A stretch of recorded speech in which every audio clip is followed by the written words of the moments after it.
This is the 2010 Husqvarna TE250, and Husqvarna's pinning a lot of hopes on this Husqvarna Australia on this particular bike for 2010. It's a new model, fuel injected. The motor only weighs 22 kilos and the whole bike feels extremely light. But the other major change to my mind is the swing arm this year on the Husqvarnas, on all of them, is 15mm shorter. And I was critical last year of the bikes wanting to stand up in corners, which was a difficult thing to explain. That's the best way I can say it. It wasn't a tragedy or anything, but you could just feel where previous years the thing flowed around corners. Last year I felt like they kind of had to push them through a little bit, and they kind of fought you just a little bit. Okay, so here's the new one, and I've got to say I'm pretty impressed. It flows along really nicely. It's a murderously hot day on the Gold Coast here. We got Daniel Reardon's Supercross track over in the background, and I'm avoiding that as best I can.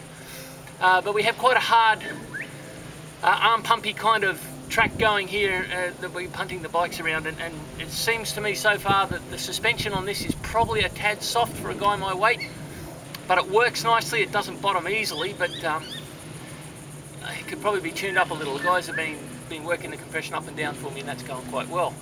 Other than that, it's Husqvarna as we know it. Fuel injected, very small light motor at 22 kilos, 15mm less on the swing arm, electric start of course, 48mm forks that work very bloody nicely as far as I can tell.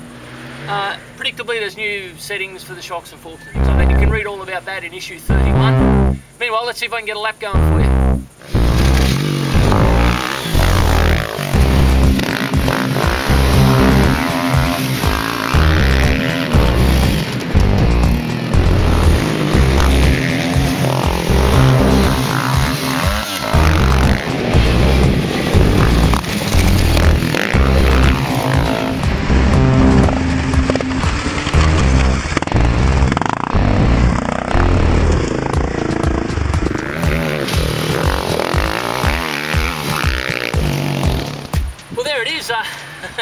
Not much of a lap perhaps, but a lap nevertheless, and I really feel like this is going to be quite a competitive enduro bike. Of course, we'll see guns on it during the year, but for your average clubman it's very, very easy to ride.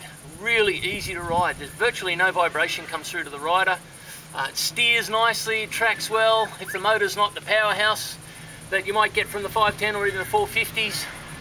In the 250 class, I think it's going to be pretty competitive. I'm not convinced it's got the same sort of horsepower as, say, the WRF, but I haven't ridden one for a while. So, look, to me, it's a winning proposition, and if I were out racing in the 250s this year, I'd be very happy to be on one of these. Just once quickly before we go, I want to thank Greg Rust, our celebrity cameraman, for shooting that stuff for us. Thanks, Greg. No problem. Some would argue I'm no good on this side of the camera or now on that side of the camera. I'm grateful. Thanks, mate.